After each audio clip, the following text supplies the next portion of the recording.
Guntur inner ring road phase 3లో Sankalpa colleges కి very near గా ready to construction open plot project అయితే sale కు వచ్చిందండి. అప్రూవ్డ్ ప్రాజెక్ట్ అండి. టోటల్ వెంచర్ మొత్తం 20 ఏకర్స్ లో అయితే కన్స్ట్రక్ట్ చేస్తున్నారు. ప్లాట్ సైజెస్ వచ్చేసి 167 స్క్వేర్ యార్డ్స్ నుంచి 1000 స్క్వేర్ యార్డ్స్ వరకు అయితే ఉన్నాయండి. వెంచర్ మొత్తం కూడా compound wall with solar fencing అయితే ఇస్తున్నారు. 40 ఫీట్ సిమెంట్ రోడ్లు అయితే ఉన్నాయండి. గుంటూరు మున్సిపల్ లిమిట్స్ లో అయితే ఉంటుందండి ఈ ప్రాజెక్ట్ అనేది. పలకలూరు రోడ్డు జేఎల్ఈ సినిమాస్ కి అండ్ విజ్ఞాన కాలేజీకి 1.5 km డిస్టెన్స్ లో అయితే ఉంటుంది.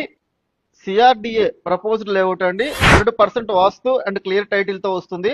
స్పాట్ రిజిస్ట్రేషన్ అయితే ప్రొవైడ్ చేస్తారండి. ఈ project cost per square yard 28,000 చెబుతున్నారు. లోన్ ఫెసిలిటీ కూడా అవైలబుల్ ఉందండి. నారాయణ కాలేజ్ అండ్ సంకల్ప కాలేజ్ కి వెరీ నియర్ గా వాకబుల్ డిస్టెన్స్ లో అయితే వస్తుంది. ప్యూర్లీ ఎడ్యుకేషనల్ హబ్ జోన్ లో అయితే ఉందండి. Inner ring road phase 2 and phase 3 between road work అయితే స్టార్ట్ చేశారు. సఫిషియంట్ గ్రౌండ్ వాటర్ అయితే ఉన్నాయండి. జేకేసి కాలేజీ రోడ్ లో ఆర్టీఓ ఆఫీసు అండ్ శిల్పారామం కి వెరీ నియర్ గా అయితే ఉంటుంది. ఎకానమీ బడ్జెట్ లో ప్రైమ్ లొకేషన్ లో ఓపెన్ ప్లాట్స్ చూస్తుంటే this is the best option అండి. ఈ ప్రాజెక్ట్ సంబంధించిన ఏదైనా అడిషనల్ ఇన్ఫర్మేషన్ కావాలి అనుకుంటే స్క్రీన్ మీద డిస్ప్లే అవుతున్న నెంబర్కి అయితే కాల్ చేయొచ్చు. Thank you. Thanks for watching.